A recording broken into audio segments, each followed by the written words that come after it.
أرسله بالحق بشيرا ونذيرا وداعيا إلى الله بإذنه وسراجا وقمرا منيرا. أما بعد فقد قال الله سبحانه وتعالى في كلامه المجيد وفي برهانه التوحيد: أعوذ بالله من الشيطان الرجيم. بسم الله الرحمن الرحيم.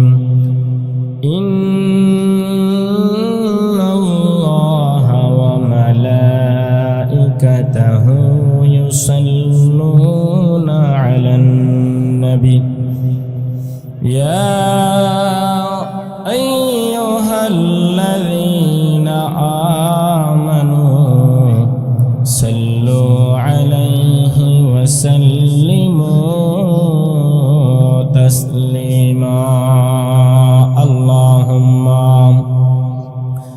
صل على سيدنا مولانا محمد وعلى آل سيدنا مولانا محمد. بلغ العلا بكماله كشف الدجى بجماله حسنت جميع خصاله. صلوا عليه وآله. আরবের বুকে মক্কার উপর মা আমেনার জেতাই ঘর, খোদার করুণা কৌসার হয়ে জরছে বারংবার। বলগল উলাম বিকমালিহি কশফত দুজা বিজমালিহি حسنت جميع خصاله. صلوا عليه وآله. يا صاحب الجمال ويا سيد البشر من وجهك المنير لقد نور القمر. اللهم صل على سيدنا مولانا محمد وعلى آل سيدنا مولانا محمد. আধার দুনিয়ায় তুমি ছাড়া নাই কোনো আলো, তুমি ছাড়া নাই কোনো আলো। আধার দুনিয়ায় তুমি ছাড়া নাই কোনো আলো, তুমি ছাড়া নাই কোনো আলো। ইয়া রাসূলাল্লাহ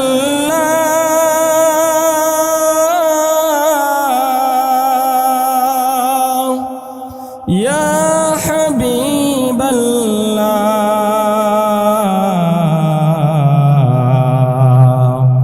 ইয়া নবিয়াল্লাহ।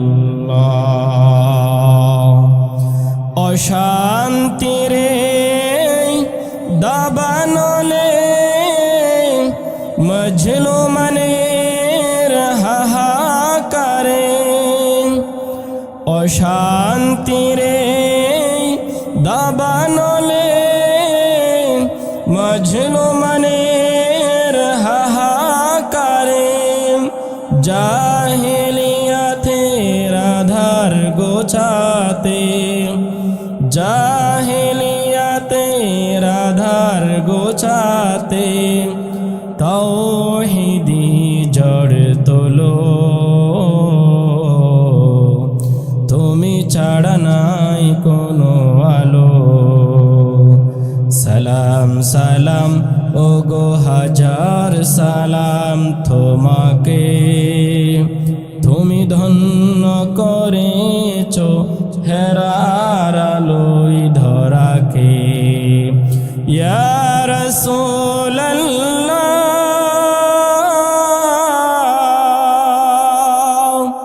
ইয়া হাবিবাল্লাহ,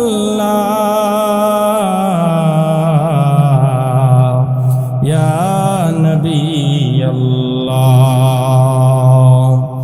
তোমার অথই প্রেমের ডোরে হাসিল ভুবন নতুন করে, তোমার অথই প্রেমের ডোরে হাসিল ভুবন নতুন করে। রক্ত পাথর পেরিয়ে আবার, রক্ত পাথর পেরিয়ে আবার জান্নাতের দ্বার খোলো, তুমি ছাড়া নাই কোনো আলো। আধারে দুনিয়ায় তুমি ছাড়া নাই কোনো আলো, তুমি ছাড়া নাই কোনো আলো। ঐতিহ্যবাহী কক্সবাজার জেলার রাম উপজেলার অন্তর্গত ৮ নং দক্ষিণ মিঠাছড়ি ইউনিয়নের ১ নম্বর ওয়ার্ডের চেইন্দা চরপাড়া ইয়াং সোসাইটি ইসলামী একতা যুব সংঘ এর উদ্যোগে আয়োজিত আজকের ১.৫ যোগ ফুর্তি 18তম ঐতিহাসিক তাফসিরুল কোরআন মাহফিল ২০২৬। আজকের এই মহতী আয়োজনের মান্যবর সম্মানিত সভাপতি, খরুলিয়া সরকারি প্রাথমিক বিদ্যালয়ের সম্মানিত শিক্ষক মাওলানা হাবিবুর রহমান, প্রথম অধিবেশনে সভাপতিত্ব করবেন জনাব মাস্টার কবির আহমদ, সিনিয়র শিক্ষক, খরুলিয়া উচ্চ বিদ্যালয়, খরুলিয়া, কক্সবাজার। আজকের মাহফিলের প্রধান আকর্ষণ আন্তর্জাতিক খ্যাতি সম্পন্ন মুফাসসিরে কোরআন, বিশিষ্ট ইসলামী চিন্তাবিদ, মিডিয়া ব্যক্তিত্ব হযরত মাওলানা শাহাদাত হোসাইন বারী, সম্মানিত সভাপতি আল কোরআন গবেষণা পরিষদ নাটোর জেলা। প্রধান মুফাসসির হিসেবে উপস্থিত থাকবেন আমাদের সকলের সুপরিচিত গ্রাম বাংলার আলোড়ন সৃষ্টিকারী ওয়াইজিন হযরত মাওলানা মুহাম্মদ জামাল উদ্দিন মুজাহিদ হাফিজাহুল্লাহ, সম্মানিত মুহাদ্দিস আমিরাবাদ সুফিয়া আলিয়া মাদ্রাসা লোহাগড়া চট্টগ্রাম। আলোচনা পেশ করে আপনাদেরকে ধন্য করবেন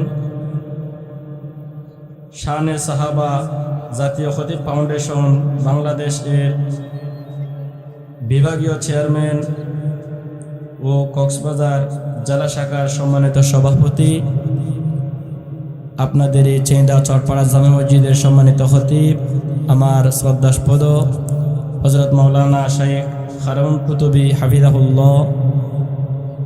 আলোচনা পেশ করে আপনাদেরকে ধন্য করেছেন হযরত মাওলানা সৈয়দ আলম, সহকারী ইমাম চেইন্দা চরপাড়া জামে মসজিদ দক্ষিণ মিঠাছড়ি সহ হাযরত উলামায়ে কেরাম, মুরব্বিয়ানে ইযম,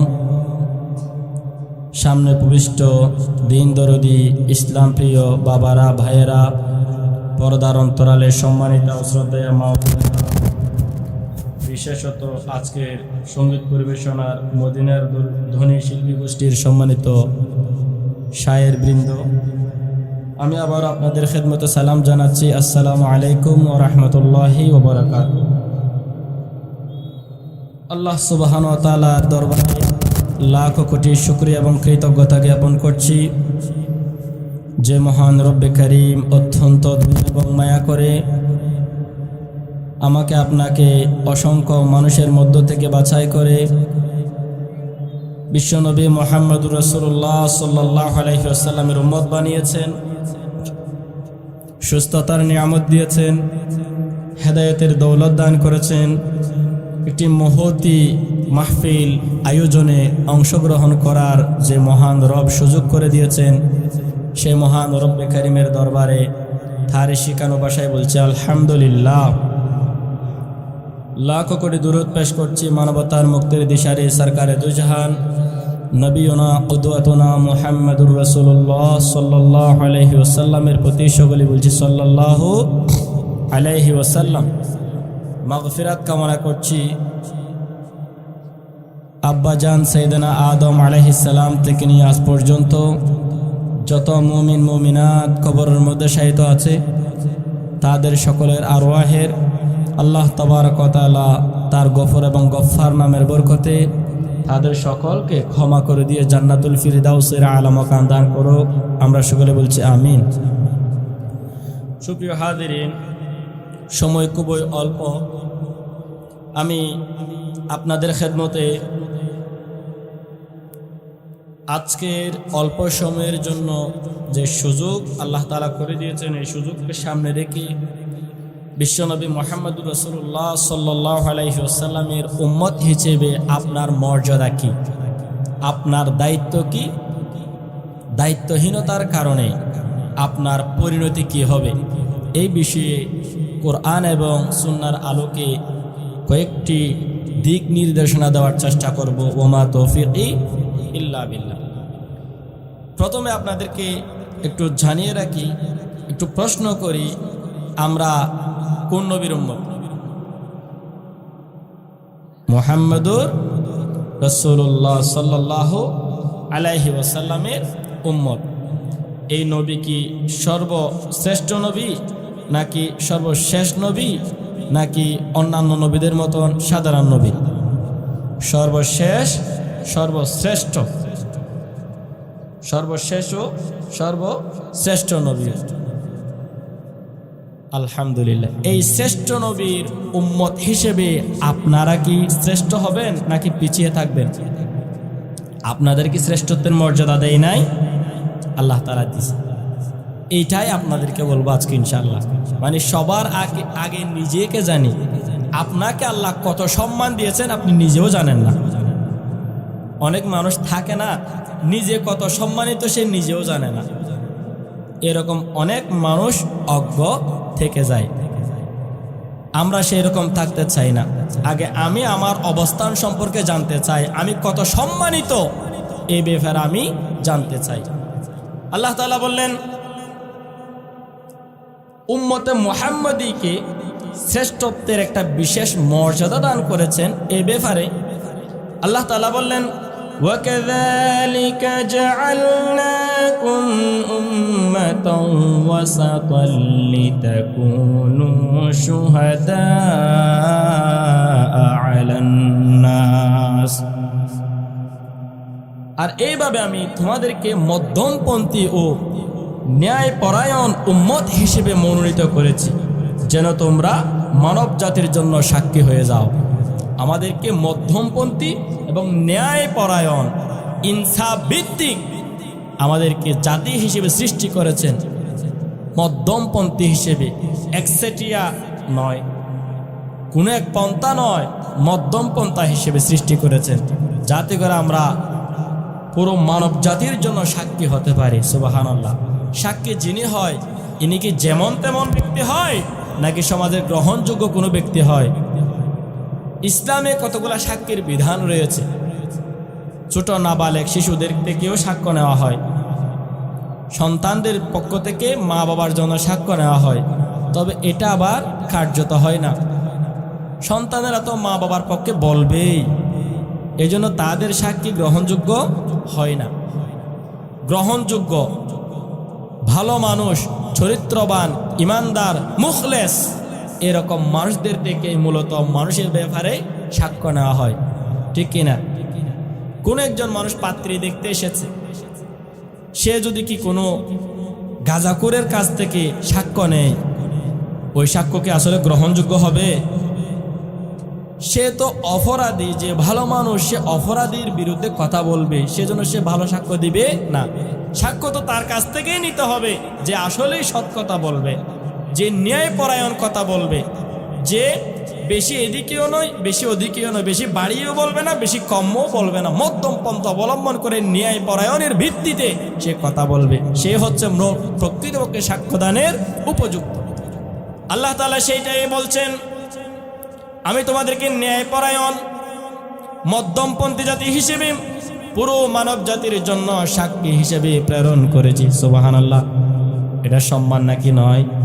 পুরো বিশ্বের যত মানব জাতি আছে সব মানুষের জন্য আপনারা হবেন সাক্ষী। অন্যান্য নবীদের বেলায়ও, অন্যান্য নবীদের উম্মতের জন্য আপনারা হয়ে যাবেন সাক্ষী। সুবহানাল্লাহ, এটা আপনাকে আল্লাহ তাআলা মর্যাদা দিয়েছেন। আল্লাহ তাআলা আরেক জায়গায় বললেন, কুনতুম খায়রা উম্মাতিন উখরিজাত লিন-নাসি তা'মুরুনা বিল মা'রুফি ওয়া তানহাউনা 'আনিল মুনকার ওয়া তু'মিনুনা বিল্লাহ।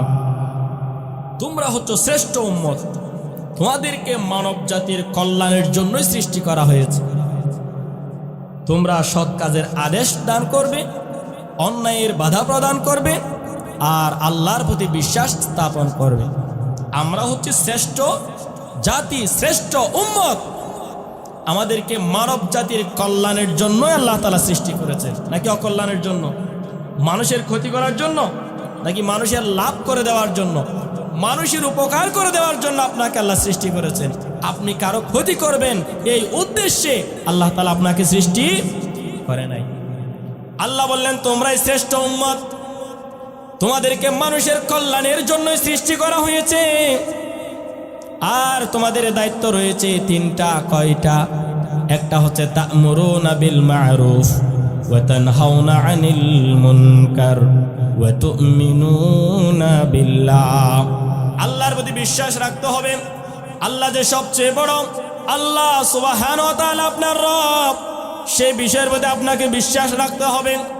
আল্লাহ ছাড়া কোনো ইলাহ নাই, আল্লাহ ছাড়া কোনো রিজিক দাতা নাই, আল্লাহ ছাড়া কোনো বিধান দাতা নাই, আইন দাতা নাই, এটা আপনাকে বিশ্বাস রাখতে হবে।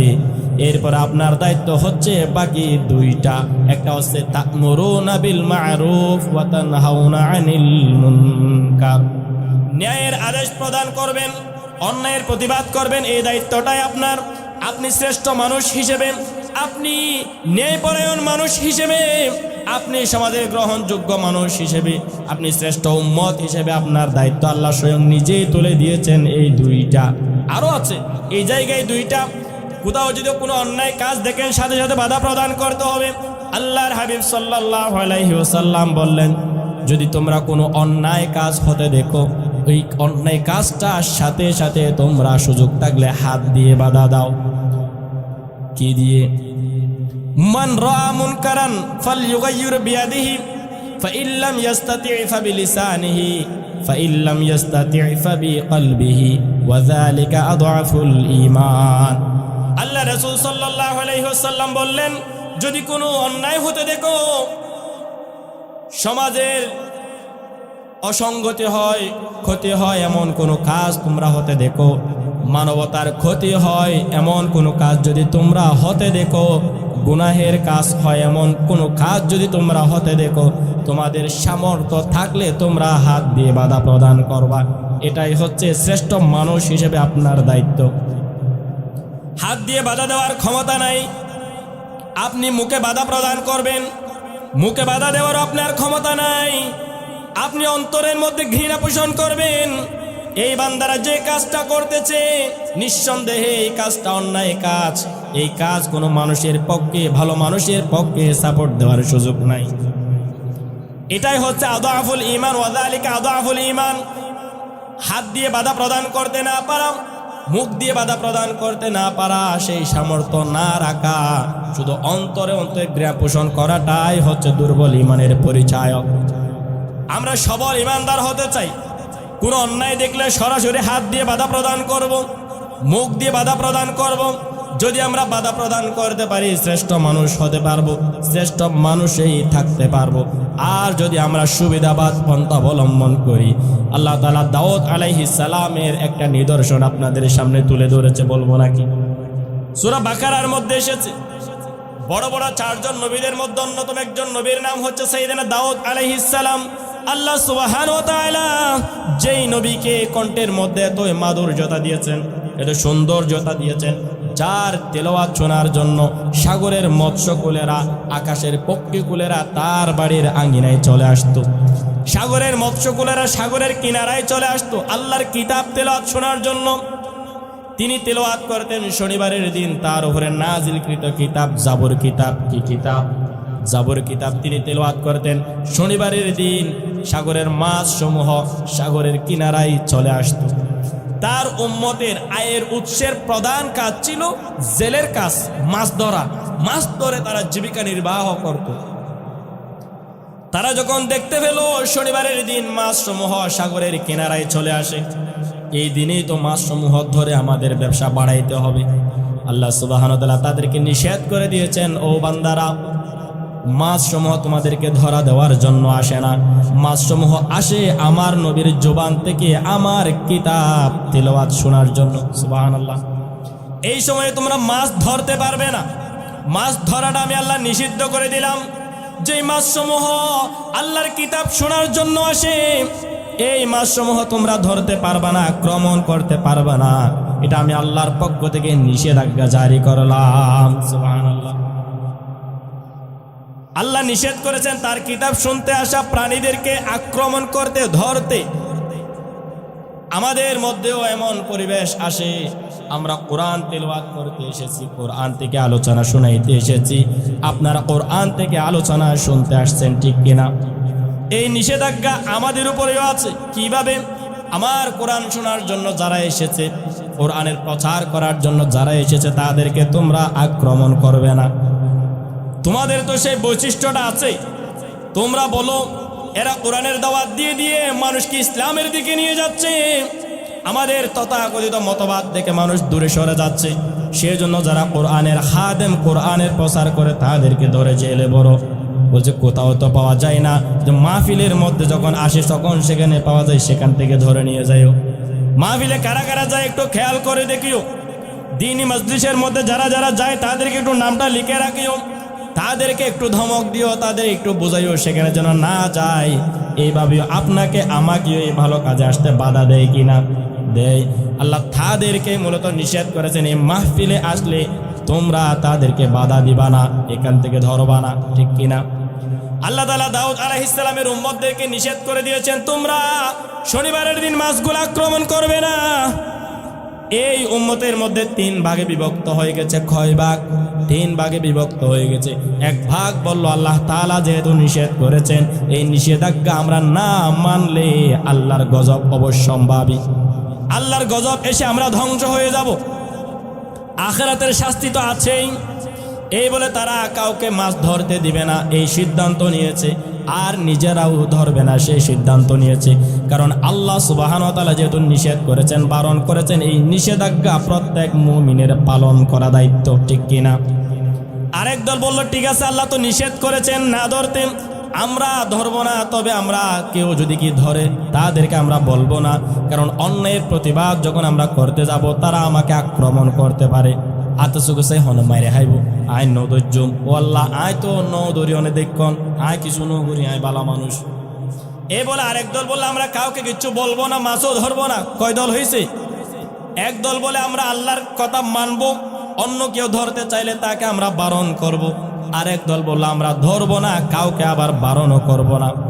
আরেক দল বলল আল্লাহ যেহেতু নিষেধ করেছেন, নিষেধাজ্ঞাও আমাদেরকে মানতে হবে, নিষেধাজ্ঞা আমাদেরকে মানতে হবে। তবে আমরা শনিবারের দিন ধরবো না, রবিবারের দিনেই ধরবো। আল্লাহ তো শনিবারের দিন না ধরতে নিষেধ করেছেন, আমরা শনিবারের দিন মাছ সমূহ ঘেরাও করে রাখবো। রবিবারের দিন ধরবো, ফলে আল্লাহর নিষেধাজ্ঞাও মানা হলো, মাছগুলাও ধরা হলো। এরা আর এক দল, আল্লাহ সুবহানাহু ওয়া তাআলা তাদের কৌশলটা বুঝে ফেলেছে। যারা চুপ করে দেখেছে, অন্যায়ের প্রতিবাদ করে নাই, আর যারা কৌশল অবলম্বন করে মাছ ধরেছে, উভয় দলের প্রতি আল্লাহ নারাজ হয়ে নাকশ হয়ে তাদেরকে কুনু কিরাদাতান খাসিন, তাদেরকে নিকৃষ্ট বানর রূপে পরিগণিত করে দিয়েছেন। নাউযুবিল্লাহ। আর যারা অন্যায়ের প্রতিবাদ করেছে, অন্যায় কাজে বাধা প্রদান করেছে, নিজে অন্যায় কাজ করে নাই, তাদেরকে বাঁচিয়ে রেখেছেন, তাদেরকে ঠিক রেখেছেন। যারা সুবিধাবাদী পন্থা অবলম্বন করেছে, চুপ থেকেছে, সুবিধাবাদ মানুষ, কিছু বললে আমার উপর আক্রমণ আসবে, এই জন্য কিছু বলে নাই তাদেরকে। আর যারা ধরেছে কৌশল অবলম্বন করে, তাদেরকে কি বানাইছে? বানর বানাইছে। এই বানরগুলা দেওয়াল টপকে উঠতে চাই, দেওয়াল ফাইলু কোথায়? আবার ওই যে যারা অন্যায়ের প্রতিবাদ করেছিল, তারা বললে এরা তো নষ্ট হয়ে গেছে, বানর হয়ে গেছে, এরা যদি কি আবার আমাদের সঙ্গে মিশে, আমাদের উপরেও তাদের সঙ্গে গজব আসতে পারে, এই বলে তাদেরকে আড়াল করে দিয়ে একটা প্রাচীর নির্মাণ করে দিলেন, দেওয়াল নির্মাণ করে দিলেন। ওই বানরগুলা ভালো মানুষের এখানে চলে আসার জন্য দেওয়াল টপকায় উঠে পার হতে চায়, দেওয়ালের উপরে উঠে আবার পড়ে যায়, দেওয়ালের উপরে উঠে আবার পড়ে যায়। এরকম করতে করতে 3 দিন পরে ওই সব বানর মারা গেছে। তাইলে অন্যায়ের প্রতিবাদ না করার কারণে, ন্যায়ের আদেশ না দেওয়ার কারণে আল্লাহ তাআলা তাদের প্রতি নারাজ থেকে তাদেরকেও অন্যায়কারীদের সঙ্গে বানর বানাইতে দ্বিধা করে নাই। এবার আরেকটা প্রশ্ন, এখানে মানুষকে বানর বানাইছে নাকি বানর থেকে মানুষ হয়েছে? বানর থেকে মানুষ বানাইছে নাকি মানুষ থেকে বানর হয়েছে? মানুষকে অন্যায়ের কারণে মূলত বানর বানাইছে, ঠিক না? এখন তো আমাদের শিশুদেরকে শিখায় ডারউইনের মতবাদ কি, মানুষ নাকি বানর থেকে হয়েছে, ঠিক কি না? আপনি নাকি বলে আগে বানর ছিলেন, আপনার পূর্বপুরুষ আগে বানর ছিল, লেজটা বলে পড়ে গেছে, সেখান থেকে মানুষ হয়েছে। কত নিকৃষ্টতম, জঘন্যতম একটা কথা। এইটা আবার আপনার আমার কোমলমতি শিশু যারা আছে, তাদেরকে কি করে বইয়ের মধ্যে লিখে দিয়েছে, মানুষ আগে বানর ছিল, এই বানর থেকে লেজটা পড়ে গেছে, ধীরে ধীরে হাঁটা শিখেছে, পরে মানুষ হয়েছে। তার মানে বানরের হওয়া, অনর পূর্বপুরুষ বানর আসছিল, এটা শিখাচ্ছে। এটা কি ন্যায় কাজ নাকি এটা অন্যায় কাজ? এটা অন্যায় কাজ। এই অন্যায় কাজ যে সরকারে করলো, পতিত ফ্যাসিস্ট সরকার যারা পালিয়ে গেছে এরা করলো, এটা অন্যায় কাজ। আমরা বানরের জাতি নই, আমরা সৃষ্টির সেরা মানুষ, আশরাফুল মাখলুকাত। আমাদের সৃষ্টির শুরু হয়েছিল সাইয়েদনা আদম আলাইহিস সালামের মধ্য দিয়ে। আদম আলাইহিস সালামকে আল্লাহ বানর থেকে সৃষ্টি করে নাই, সে আল্লাহর নিজ কুদরতি হাতেই সৃষ্টি করেছেন, শ্রেষ্ঠত্বের মর্যাদা দিয়ে, ঠিক কিনা? অথচ এই যে অন্যায় একটা কথা বললো, সেটা লিখে দিল, এটার প্রতিবাদ আমি আপনি করতে পারি না। পেরেছি? পারেন নাই। আপনি প্রতিবাদ করবেন কিভাবে জানেনই না, আপনি এই সম্পর্কে আপনার জ্ঞানেই নাই। সন্তানেরা পড়ছে, বানর থেকে মানুষ হয়েছে, বান্দরামি করা শুরু করে দিয়েছে, ঠিক কিনা? আমাদেরকে সে ব্যাপারে জানতে হবে। অন্যায় যেখানে হবে, এই বানরের মানুষ হওয়া শিক্ষা আমার সন্তানকে দিব না, সেই স্কুলেই ভর্তি করাবো না, এই বলে আপনাকে এখান থেকে বেরিয়ে এসে নুরানিতে ভর্তি করে দেওয়া উচিত ছিল। আপনি তো এটা করেন নাই, তাহলে আপনি এখন অন্যায়কারীর মধ্যে রয়ে গেছেন। আজকে জানতে পেরেছি, আজকে থেকে আমি সেই প্রতিবাদটা করব ইনশাআল্লাহ। তাদেরকে বানর রূপে পরিগণিত করে ফেলেছে অন্যায়ের প্রতিবাদ না করার কারণে। আমরা অন্যায় যেখানে দেখবো সেখানে প্রতিবাদ করব, ন্যায় যেখানে দেখবো সেখানে আমরা আদেশ করব কাজ করতে। আল্লাহ তাআলা আরেক জায়গায় বলছেন, التائبون العابدون الحامدون السائحون الراكعون الساجدون الآمرون بالمعروف والناهون عن المنكر والحافظون لحدود الله وبشر المؤمنين। প্রকৃত মুমিন হচ্ছে তারা, তাদের বৈশিষ্ট্য কি? তারা অতীতে যা হয়ে গেছে তার জন্য অনুতপ্ত হবে। আল্লাহ হয়ে গেছে আমার চোখের সামনে, আমি নিষেধ করতে পারি নাই, সেই ঈমান আমার তখন ছিল না, সেই বুঝ আমার ছিল না, আমি এখন থেকে সে অন্যায় থেকে ফিরে আসলাম, তওবা করলাম, তওবা করে আমি বসে থাকবো না, তোমার গোলামিতে আমি লিপ্ত হয়ে গেলাম, তোমার গোলামি করার জন্য আমি রুকু করলাম, সিজদা করলাম, রোজা রাখলাম। এগুলো মুমিনের বৈশিষ্ট্য। এরপরে তা'মুরুনা বিল মা'রুফ ওয়া তানহাউনা আনিল মুনকার, যেখানে অন্যায় হবে আমি দেখব, আমি সরাসরি সেখানে গিয়ে বাধা প্রদান করব। আমি মুমিন, সেই জন্য এটা আমার দায়িত্ব। ন্যায় যেখানে হবে সেই কাজটা করার জন্য আমি অনুপ্রাণিত করব। আর আল্লাহর সীমারেখা হুদুদ যেটা আছে, এই সীমারেখা আমি নিজে লঙ্ঘন করব না, এই সীমারেখার ভেতরেই আমি থাকবো। আল্লাহ বললেন ওয়াবাশশিরিল মুমিনিন, এই কাজ যারা করবে তারাই হচ্ছে মুমিন, তাদের জন্য সুসংবাদ। সুবহানাল্লাহ। আরেক জায়গায় আল্লাহ তাআলা বললেন আল্লাযীনা ইম্মাক্কান্নাহুম ফিল আরদি আকামুস সালাহ ওয়া আতাউজ যাকাহ ওয়া আমারু বিল মা'রুফি ওয়া নাহাউ আনিল মুনকার ওয়ালিল্লাহি আকিবাতুল উমুর। কাউকে যদি আমি রাষ্ট্রীয় ক্ষমতা দেই, কাউকে যদি আমি চেয়ারম্যান বানাই, কাউকে যদি আমি মেম্বার বানাই, কাউকে যদি আমি প্রধানমন্ত্রী বানাই, প্রেসিডেন্ট বানাই, তার দায়িত্ব এসে যায় মৌলিক 4টা। কয়টা? 1 নাম্বার সে সালাত প্রতিষ্ঠা করবে, সালাত কায়েম করবে। 2 নাম্বার যাকাত ভিত্তিক অর্থ ব্যবস্থা চালু করবে। 3 নাম্বার ন্যায়ের আদেশ দিবে।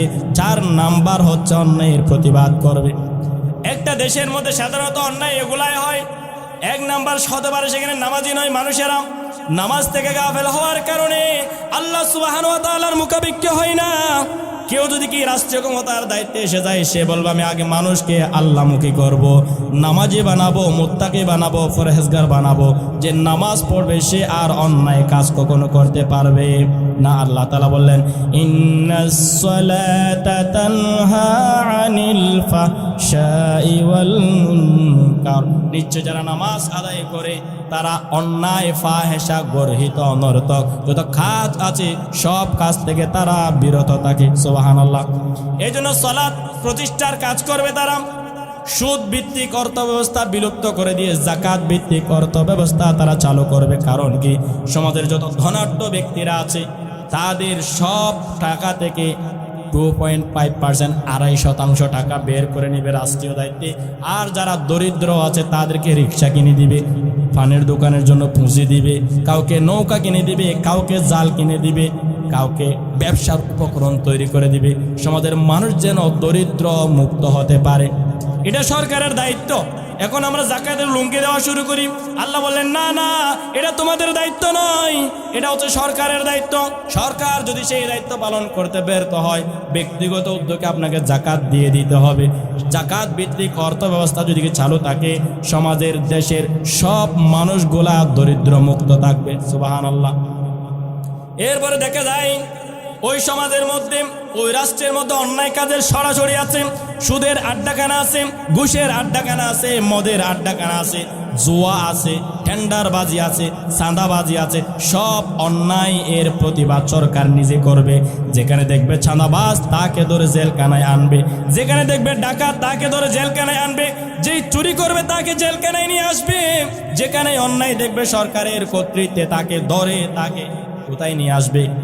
জেলখানায় নিয়ে এসে তাকে যেই শাস্তি দেওয়া প্রয়োজন সেই শাস্তি দিবে। এরপর বলবেন এবার ভালো কাজ করো, ভালো কাজের আদেশ সরকার নিজেই দিবে। সুবহানাল্লাহ। সর্বশ্রেষ্ঠ উম্মত হিসেবে এটা আপনার দায়িত্ব। সুবহানাল্লাহ। কে তুলে দিয়েছেন? স্বয়ং আল্লাহ তাআলাই তুলে দিয়েছেন। আমরা শ্রেষ্ঠ নবীর শ্রেষ্ঠ উম্মত হওয়ার মর্যাদা পেয়েছি। আমাদেরকে আবার আল্লাহ তাআলা বললেন এই শ্রেষ্ঠ নবীর উম্মত হিসেবে তোমাদেরকে এই দায়িত্বগুলো দিয়েছিলাম। তোমাদের কিছু দায়িত্ব আছে, দায়িত্বের মধ্যে 1 নাম্বার দায়িত্ব হচ্ছে সেই নবীকে অনুসরণ করা। কিভাবে করব? সেই নবী করে দেখিয়ে গেছেন, সেই রাস্তাটা ধরো তোমরা। আল্লাহ সুবহানাহু ওয়া তাআলা বললেন ওয়া আতিউল্লাহা ওয়া আতিউর রাসূলা ওয়াহযারু ফাইন তাওয়াল্লাইতুম ফা'লামু আন্নামা আলা রাসূলিনাল বালাগুল মুবিন। আল্লাহ তাআলা বললেন তোমরা আল্লাহর আনুগত্য করো, রাসূলের আনুগত্য করো এবং সতর্ক হও। যদি তোমরা মুখ ফিরিয়ে নাও তবে জেনে রেখো স্পষ্ট প্রচার আমার রাসূলের ওই দায়িত্ব। তোমরা কি করো? রাসূলের অনুসরণ করো, আনুগত্য করো, আল্লাহর আনুগত্য করো। যদি তোমরা আনুগত্য না করে ফিরে আসো, আমার রাসূলের কিচ্ছু যায় আসে না। তোমরা আনুগত্য করতে পারলে তোমাদের লাভ, আনুগত্য না করলে তোমাদের এই ক্ষতি কথাকার। আল্লাহ তাআলা আরেক জায়গায় বললেন ওয়া আতিউল্লাহা ওয়া আতিউর রাসূল ফাইন তাওয়াল্লাইতুম فإنما على رسولنا البلاغ المبين আল্লাহ তাআলা এখানে একই কথা বললেন, তোমরা আল্লাহর আনুগত্য করো, রাসূলের আনুগত্য করো। যদি তোমরা মুখ ফিরিয়ে নাও, আনুগত্য না করে, আমি বলে দিলাম আমার রাসূলের দায়িত্ব হচ্ছে শুধুমাত্র পৌঁছিয়ে দেওয়া, প্রচার করা। সুবহানাল্লাহ। আমার রাসূলের দায়িত্ব ছিল সত্য কোনটা মিথ্যা কোনটা জানিয়ে দেওয়া। আমার রাসূল করেই দেখিয়ে গেছেন, সেই দায়িত্ব পালন করলে তোমরাই লাভবান হবে। আর যদি দায়িত্ব থেকে আপনারা মুখ ফিরিয়ে নেন, আপনারাই ক্ষতিগ্রস্ত হবেন। কথাকার আল্লাহ রাসূলের আনুগত্য করতে হবে। আপনি যে ন্যায়ের আদেশ দিবেন, অন্যায়ের প্রতিবাদ করবেন, কোন পন্থায় করবেন সেই পন্থাটা নিজেই করে দেখিয়ে গেছেন। সুবহানাল্লাহ। সমাজের মধ্যে অন্যায় হয়েছে দেখলেন, আল্লাহ রাসূল সাল্লাল্লাহু আলাইহি ওয়াসাল্লামের কাছে একটা বিচার এসেছে। রাসূলের কাছে এসে বলল, ইয়া রাসূলুল্লাহ, এই মেয়েটা চুরি করেছে। এবার আপনি বলেন তার শাস্তি কি হতে পারে? নাম তার ফাতেমা। আপনার মেয়েও একজন আছে ফাতেমা নামে। এই মেয়ে ফাতেমা নামক মেয়েটা চুরি করেছে, তার বিচার আমরা কি করতে পারি? আপনি বলেন। আল্লাহ রাসূল সাল্লাল্লাহু আলাইহি ওয়াসাল্লাম দেখতে পেলেন সে অভাবে চুরি নয়, সে স্বভাবে চুরি করেছে। অনেকে আছে অভাবে চুরি করেছে। আমরা বলি না কলা চোরের ফাঁসি নাই, কেল্লা কলাই স্বভাবে চুরি না করে, অভাবে চুরি করে দেয়, ঠিক না? স্বভাবের কারণে চুরি করেছে, অভাবের কারণে চুরি করে নাই। আল্লাহ রাসূল সেটা দেখতে পেলেন। রাসূলুল্লাহ সাল্লাল্লাহু আলাইহি ওয়াসাল্লাম রায় দিয়ে ফেলেছেন, এ যেহেতু স্বভাবের কারণেই চুরি করেছে, তার হাত কেটে দিতে হবে। ভবিষ্যতে যেন সে আর চুরি করতে না পারে, এই চোরের হাত কেটে ফেলতে হবে। সিদ্ধান্তকার আস-সারি ওয়াস-সারিআতু ফাকতাউ আইদিয়াহুমা। সিদ্ধান্ত আল্লাহর সিদ্ধান্ত মোতাবেক রাসূলুল্লাহ রায় দিয়ে দিয়েছেন। একজন ব্যক্তি এসে আল্লাহ রাসূল সাল্লাল্লাহু আলাইহি ওয়াসাল্লামের সাহাবীদেরকে পরামর্শ দিলেন, এইভাবে যদি হয় থাকে, আমাদের রাসূলুল্লাহর বংশের তো একটা মান সম্মান আছে, গুরুভর ছেলে না, দলের লোক না। আপনি বলেন রাসূলুল্লাহকে এই বিচারটা দিয়ত নিয়ে, মুক্তিপণ নিয়ে মাফ করে দিতে। বলছে এই কথা নিয়ে তো যে কেউ যাইতে পারবে না। বলছে হুব্বে রাসূলিল্লাহ নামক একজন সাহাবী, তাকে বলা হয় কেন? তাকে রাসূলুল্লাহ বেশি ভালোবাসতেন। নাম তার উসামা ইবনে যায়েদ, রাসূলুল্লাহর নাতি বলে। তাকে বলল, তুমি তো দাদার কাছে যাইতে পারো, যাও গিয়ে বলো যে রাসূলুল্লাহকে এই বিচারটা মাফ করে দিতে। সে গিয়ে রাসূলুল্লাহ সাল্লাল্লাহু আলাইহি সাল্লামকে বললেন, আপনি এটা মাফ করে দিতে পারেন না? তার নামে তো আপনার নিজেরও একটা মেয়ে আছে, তাছাড়া আপনার বংশের লোক, তাকে আপনি মাফ করে দিলে ভালো হয়। রাসূলুল্লাহ রেগে গুসায় গরমাক্ত হয়ে গেছেন, সে পালিয়ে গেছে। বলছি নাই না ওই আর ফাটাইল দিই তারা। সুবহানাল্লাহ। আল্লাহ রাসূল সাল্লাল্লাহু আলাইহি ওয়াসাল্লাম ন্যায় বিচার করার জন্য কোনো দলের পক্ষপাতিত্ব করে নাই। রাসূলুল্লাহ বললেন বিচার হবেই হবে, অবশ্যই হবে। আমরা হলে কি বলি, এহলো দলের লোক, তারা সারি দাও তাড়াতাড়ি, আত্ম আনভরে ভান আছে না নাই? আপনি দলের পাওয়ার পেয়েছেন, আপনার দায়িত্ব হচ্ছে ন্যায়ের আদেশ দেওয়া, অন্যায়ের বাধা প্রদান করা। এখন আপনি অন্যায়কারী যে তাকে ছাড়িয়ে আনার জন্য পুলিশকে কল করলেন, এটা কি দায়িত্ব উল্টা হয়ে গেল না? আল্লাহ তাআলা বললেন, আমার রাসূল যেভাবে নিজের দলের নিজের গোত্রের মেয়ে হওয়ার পরেও অন্যায়কারীকে শাস্তি দিয়েছেন, তোমরা সেই নবীকে অনুসরণ না করে আর কোন নবীকে করবা? আল্লাহ তাআলা বললেন, ওয়ামা আরসালনাকা ইল্লা রাহমাতাল লিল আলামিন। উভয় জগতের জন্য রহমত হিসেবে আমি মুহাম্মদুর রাসূলুল্লাহ সাল্লাল্লাহু আলাইহি সাল্লামকে প্রেরণ করেছি। লাকাদ কানা লাকুম ফি রাসূলিল্লাহি উসওয়াতুন হাসানা। উত্তম চরিত্র দিয়ে মুহাম্মদুর রাসূলুল্লাহ সাল্লাল্লাহু আলাইহি সাল্লামকে প্রেরণ করেছি, যার চরিত্রের সার্টিফিকেট স্বয়ং আল্লাহ দিলেন। ওয়া ইন্নাকা লাআলা খুলুকিন আযীম। আপনি মহান চরিত্রের অধিকারী, সেই উত্তম চরিত্র গ্রহণ করার নির্দেশ কার? আল্লাহ। আল্লাহ তাআলা আরেক জায়গায় বললেন, ইয়া আইয়ুহাল্লাযীনা আমানু আতিউল্লাহ ওয়া রাসূলাহু ওয়া লা তাওয়াল্লাউ আনহু ওয়া আনতুম তাসমাউন। আল্লাহ তাআলা বললেন, হে মুমিনগণ, আল্লাহ ও তার রাসূলের আনুগত্য করো। যখন তোমরা তার কথা শ্রবণ করো তখন তা হতে তোমরা কখনো মুখ ফিরিয়ে নিও না। আল্লাহ রাসূল যা বলেছেন এই সিদ্ধান্তের বাহিরে নিজের মন মতো আরেকটা বলিও না। এই সিদ্ধান্ত থেকে মুখ ফিরিয়ে পছন্দ হয় নাই বলে নিজে আবার অন্য চিন্তা করিও না। কথাকার আল্লাহর। এই জন্য আমরা রাসূল সাল্লাল্লাহু আলাইহি ওয়াসাল্লামের আনুগত্য করব। রাসূল সাল্লাল্লাহু আলাইহি ওয়াসাল্লামের আনুগত্যের মধ্যে রয়েছে আপনার জন্য কল্যাণ। আল্লাহ তাআলা আরেক জায়গায় বললেন, ওয়া মান ইউতি'র রাসূল ফাকাদ আতা'আল্লাহ ওয়া মান তাওয়াল্লা ফামা আরসালনাকা আলাইহিম হাফিজা। যে ব্যক্তি রাসূলের আনুগত্য করলো সে তো আল্লাহরই আনুগত্য করলো। সুবহানাল্লাহ। যে ব্যক্তি এখান থেকে মুখ ফিরিয়ে নিল, তোমাকে তাদের উপরে তত্ত্বাবধায়ক হিসেবে পাঠাই নাই, পুলিশ বানাই পাঠাই নাই, বাজ্যে তার মানাইবার না, শুনছে তার দায়িত্ব ফিরে আসা, অন্যায় থেকে মেনে নেওয়া, এটাই তার দায়িত্ব। সুবহানাল্লাহ। আল্লাহ তাআলা আরেক জায়গায় বললেন, নবী সাল্লাল্লাহু আলাইহি ওয়াসাল্লামের ফয়সালা আপনি মেনে নেবেন, এটা আপনার জন্য বাধ্যতামূলক করে দিয়েছেন আল্লাহ, যিনি আপনাকে সৃষ্টি করেছেন। সুবহানাল্লাহ।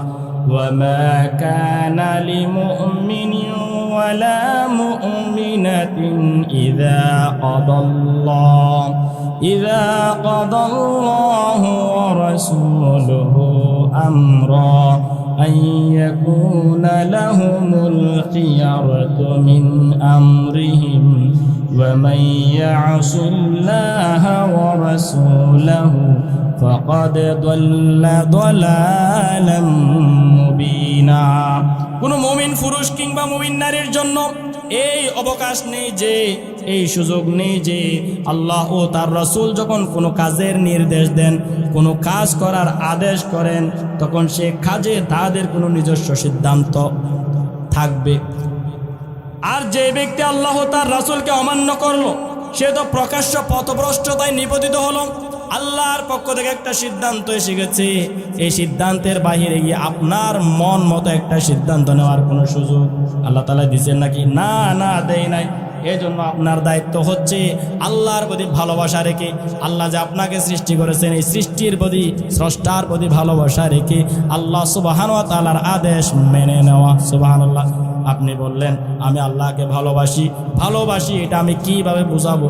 আল্লাহ তাআলা বললেন, কুল ইন কুনতুম তুহিব্বুনাল্লাহ ফাত্তাবিউনি ইউহিব্বুকুমুল্লাহ ওয়া ইয়াগফির লাকুম যুনুবাকুম ওয়াল্লাহু গফুরুর রহিম। আল্লাহ তাআলা বললেন, কুল হে রাসূল আপনি বলে দিন, ইন কুনতুম তুহিব্বুনাল্লাহ, কেউ যদি আমি আল্লাহর ভালোবাসা পেতে চায়, আমি আল্লাহকে ভালোবাসতে চাই, তাকে আপনি বলুন ফাত্তাবিউনি ইউহিব্বুকুমুল্লাহ, তারা যেন আপনি নবীকে অনুসরণ করে, আপনি নবীকে যখন তারা অনুসরণ করবে আমি আল্লাহর ভালোবাসা তার সাথেই থাকবে। সুবহানাল্লাহ।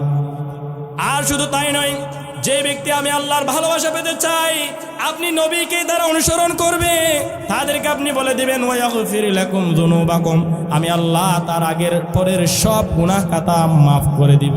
সুবহানাল্লাহ। আর আমি আল্লাহ হচ্ছি সবচেয়ে বেশি ক্ষমাশীল। সুবহানাল্লাহ। আপনি শুরু করেন আল্লাহর প্রতি ভালোবাসা, আল্লাহ রাসূল সাল্লাল্লাহু আলাইহি ওয়াসাল্লামের প্রতি আনুগত্য, আল্লাহ রাসূলের আদেশ নিষেধ মানার ব্যাপারে আপনি সিদ্ধান্ত এখন থেকে নিয়ে নেন। আগের যত সব গুনাহ ছিল সবগুলো আল্লাহ মাফ করে দিবেন। আল্লাহ তাআলা এক জায়গায় বললেন, তোমরা আমি নবীর ভালোবাসা পেতে চাও, রাসূলকে ভালোবাসা পেতে চাও, আমার পক্ষ থেকে আরো বাণী শুনো, ওয়া মা আতাকুমুর রাসূলু ফাখুযুহু ওয়া মা নাহাকুম আনহু ফান্তাহু ওয়াত্তাকুল্লাহা ইন্নাল্লাহা শাদীদুল ইকাব। আমার রাসূল তোমাদেরকে যা দিয়েছে তা তোমরা গ্রহণ করো, আমার রাসূল তোমাদের জন্য যা নিয়ে এসেছেন তা গ্রহণ করো।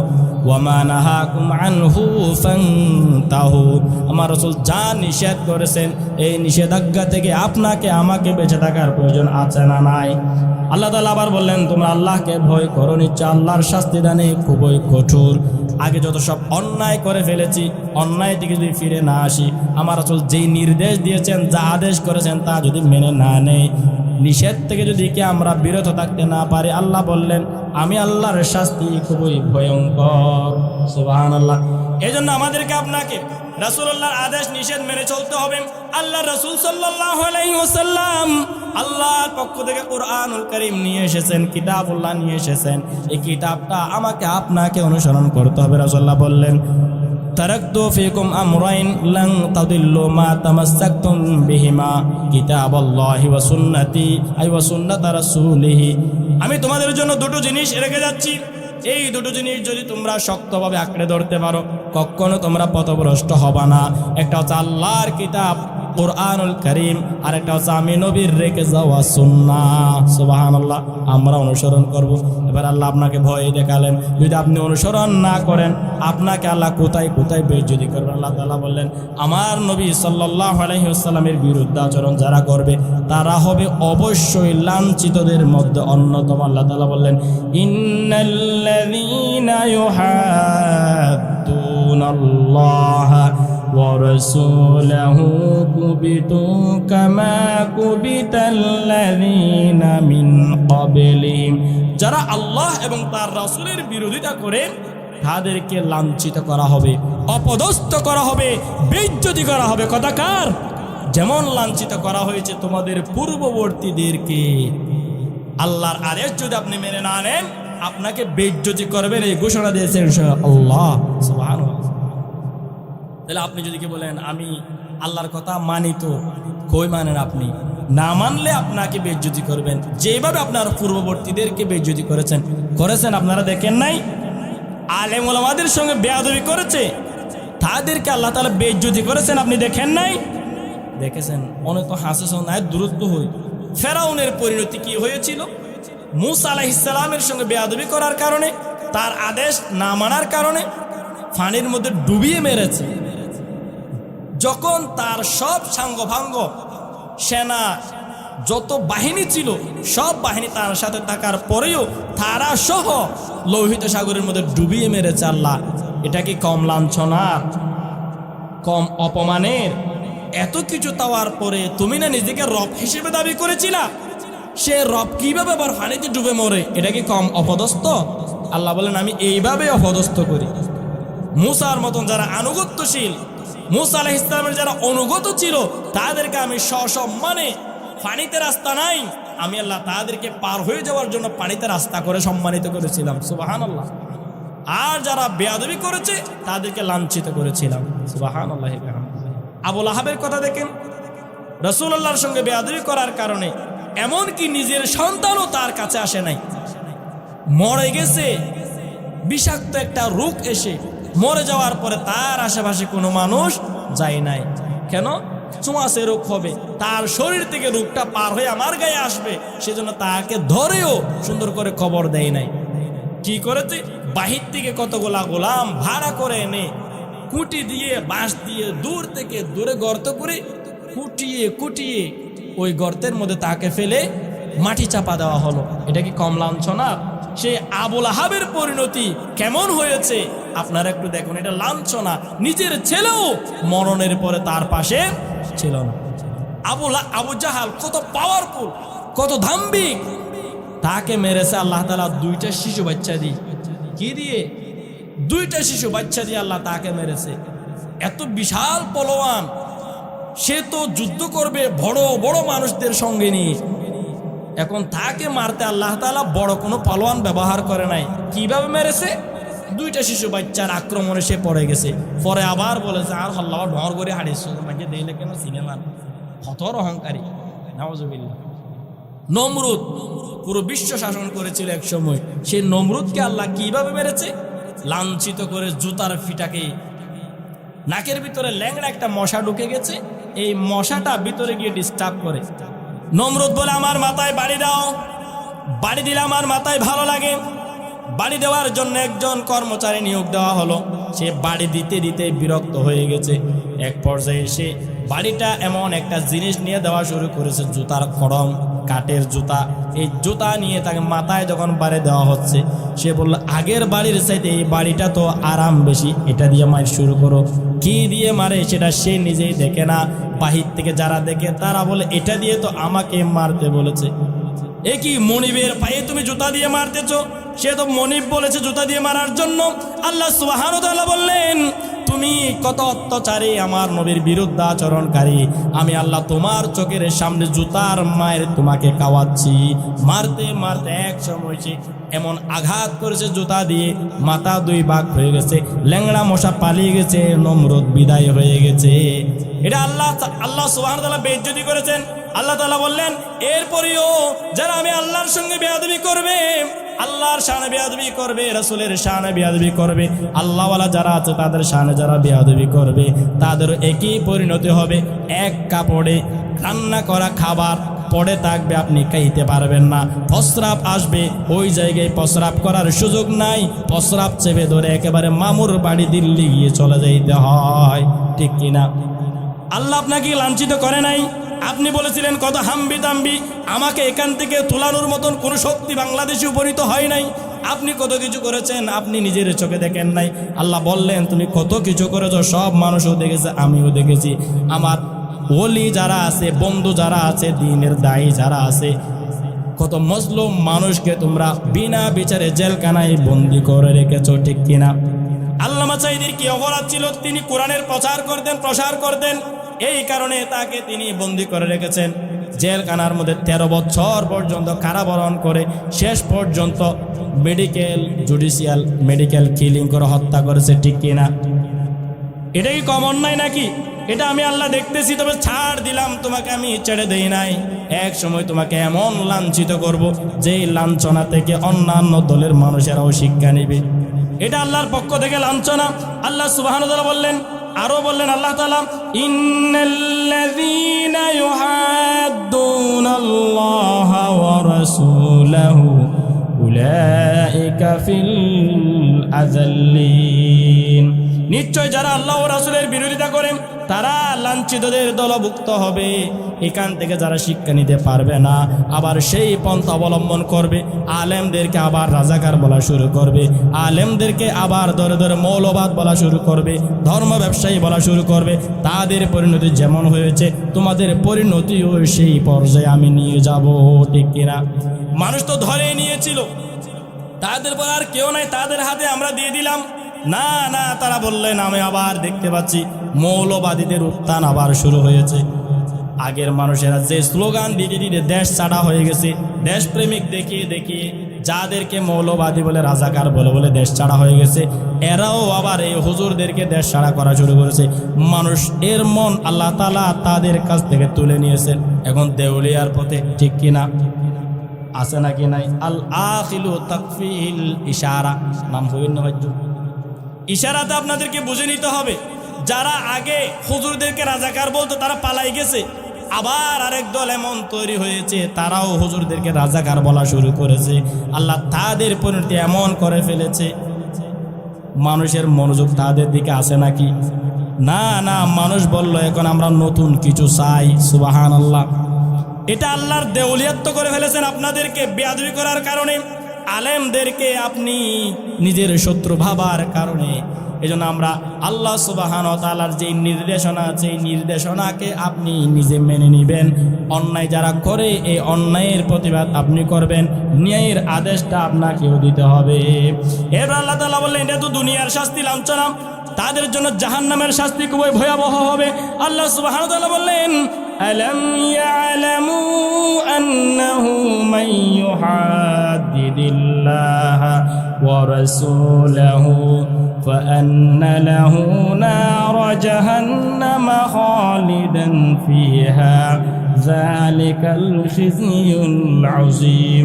তারা কি জানে না যে যেই ব্যক্তি আল্লাহ ও তার রাসূলের বিরোধিতা করে তার জন্য প্রস্তুত আছে আল্লাহ সুবহানাহু ওয়া তাআলার জাহান্নামের কঠিন ভয়ঙ্কর আগুন, যেখানে সে চিরস্থায়ী থাকবে, আর সেটাই হবে তার জন্য চরম লাঞ্ছনার। আপনি জাহান্নামের কথা বললেন, শুধু জাহান্নাম না, না, আল্লাহ রাসূল বললেন জাহান্নামে যারা যাবে সবচেয়ে নিম্নতম শাস্তি পাবে আল্লাহ রাসূলের চাচা আবু তালিব। এক জোড়া জাহান্নামের জুতা পরিয়ে দেওয়া হবে, সে বলবে আমার চাইতে জাহান্নামের শাস্তি সবচেয়ে বেশি আর কাউকে দেওয়া হচ্ছে না। আল্লাহ রাসূল বললেন জাহান্নামীদেরকে পান করার জন্য যে ফুঁস দেওয়া হবে, পচা রক্ত দেওয়া হবে, সেই রক্ত যদি কি পৃথিবীর জমিনে এক বালতি নিক্ষেপ করা হয়, পৃথিবীর যত পানি আছে, সাগর মহাসাগরের পানি আছে, যত গাছপালা আছে, সব পানি সমূহ দূষিত হয়ে যাবে, বিষাক্ত হয়ে যাবে, দুর্গন্ধে পৃথিবীর সব প্রাণী মারা যাবে। এমন নিকৃষ্ট পানিগুলা জাহান্নামীদেরকে পান করতে দেওয়া হবে। নাউজুবিল্লাহ। এই জাহান্নাম নামক কঠিন জায়গায় আপনাকে আল্লাহ তাআলা নিক্ষেপ করবেন। উলামায়ে কেরামদের শানে বেয়াদবি করলে, নবীদের সঙ্গে বেয়াদবি করলে, আল্লাহ শানে বেয়াদবি করলে আপনি করবেন নাকি? না না, আমরা লাঞ্ছিত হতে চাই না, অপদস্থ হতে চাই না, জাহান্নামী হতে চাই না, আল্লাহর আনুগত্য করে আমরা জান্নাতি হতে চাই। পারবেন তো ইনশাআল্লাহ? হাযা মা ইনদি ওয়াল ইলমু ইনদাল্লাহ আলাইহি তাওয়াক্কালতু ওয়া ইলাইহি উনীব ওয়া মা তাওফীকি ইল্লা বিল্লাহ। আসসালামু আলাইকুম ওয়া রাহমাতুল্লাহ।